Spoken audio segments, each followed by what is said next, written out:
Hola, this is Alex. Welcome back to my channel. This is the end of week 5 on Wegovy, and it was the first week on the second dose. So it went up from 0.25, which was the first 4 weeks, and now it was 0.5 for this last week and the rest of this month. And I think if you've watched my other videos, you'll remember that I was a bit desperate to go up in dosage. I was really keen because I didn't feel that I was getting the full benefits of it, I suppose, for want of a better phrase. People talk about the lack of food noise and the diminished appetite. Certainly had diminished appetite, didn't have any terrible side effects, but the food noise was still very much there for me. And as the weekend approached, so I took it on last week, I took it on the Monday evening. As I went through the week, and there was on Sunday evening, the food noise was actually much stronger than it has been, even though I was on the higher dose. So I was craving a piece of cheese on toast, and in the end I had it because I have no willpower, but only just a little piece. But I felt that it was something I didn't need and I shouldn't have wanted, and that was because I think it was because it was towards the end of the week and I was due my injection. Now again, I'm constantly questioning what is psychological and what is physiological. What am I? Is it actually my body craving it, or is it psychological? I suppose there's not an awful lot of psychological is physical as well, especially when it comes to the Wegovy and the Mounjaro. You know, the whole point of it is that it affects your brain as much as your stomach. So, but also whether or not, I don't know how much of it is, of everything, of the whole thing is tied up to the baggage that I'm bringing, the diet baggage that I'm bringing after decades of worrying about my weight and yo-yo dieting and, falling into the default state of mind. What's good food, what's bad, all of the things that everybody brings, what's good food, what's bad food, what you should do, what you shouldn't do, and all of these things that we try and break, but it's very, very hard. You know you shouldn't be thinking like that, but you kind of do. So so I was desperate to go on this higher dose, and it's definitely helped, but by the Sunday I was hearing that food noise again. Weight loss has been, I suppose, a bit disappointing. I would have preferred more. So far, it's gone 7 pounds, 0, 4, 4. That's for my first month. And then this week, it's been 2. I'll take it every time. And if it's 2 pounds every week, then that's fine. But I just feel that, I don't know, I just feel that I should be losing more. I don't know what everybody does. I've got a considerable amount of weight to lose. And I think I would be losing that without the drug. But I suppose it's making it easier because the food noise has gone. So it's not that it makes your metabolism burn faster or makes you lose weight. It makes it affects the way you eat. So I get that, as I'm speaking, I get that. So really it should just be what you should normally lose. It should just make it easier to lose it. And also keep going. Because obviously it's very easy when you are doing it without the drugs.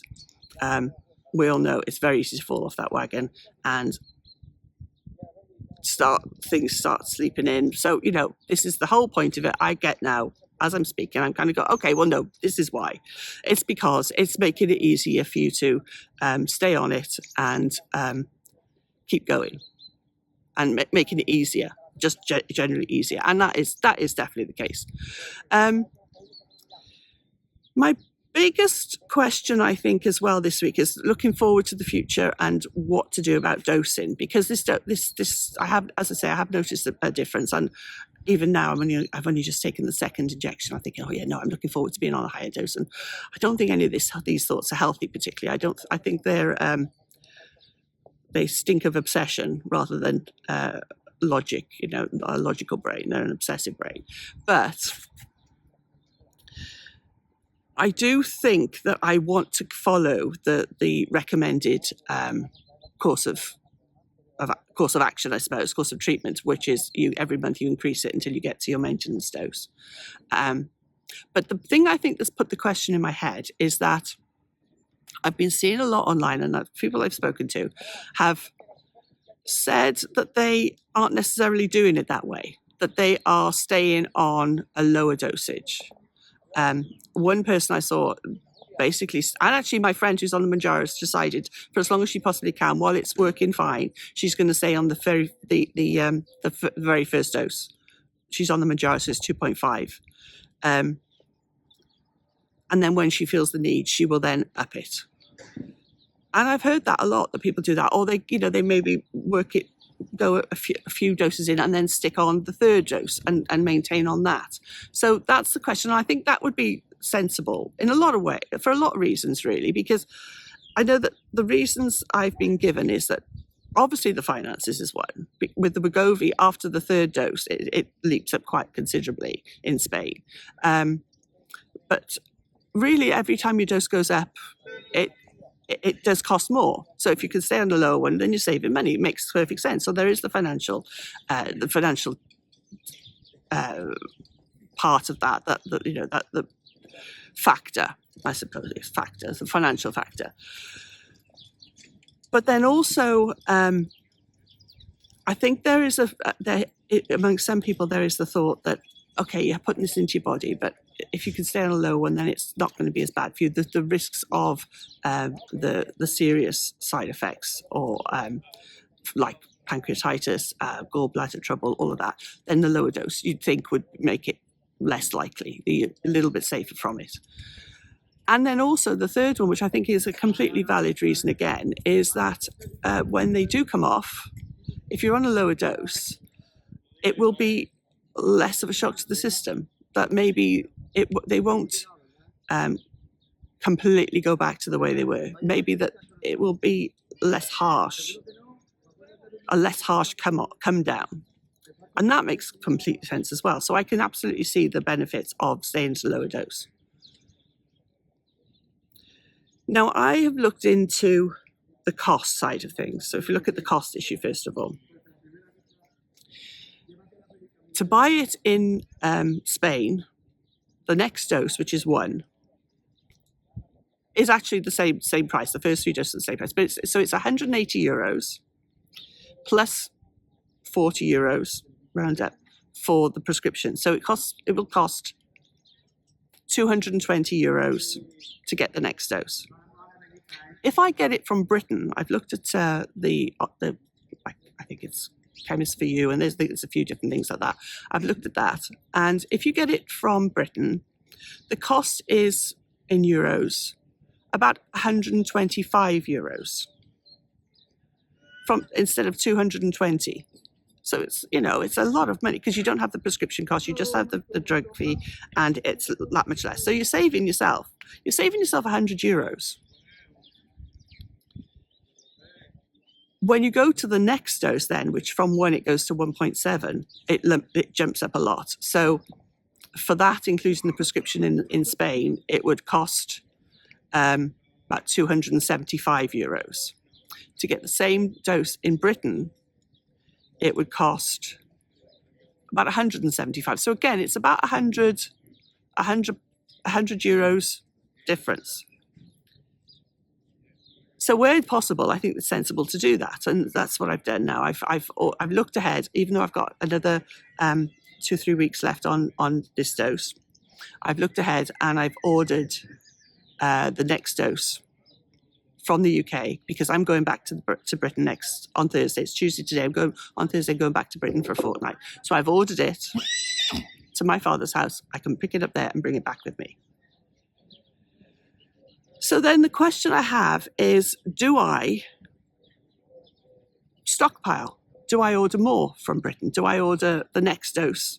So I'm back in Britain again at Christmas, so that I would need to order another 2 to get me to that. Do I try and stick on 1, because it's much lower? It's a nice, it's a nice manageable fee.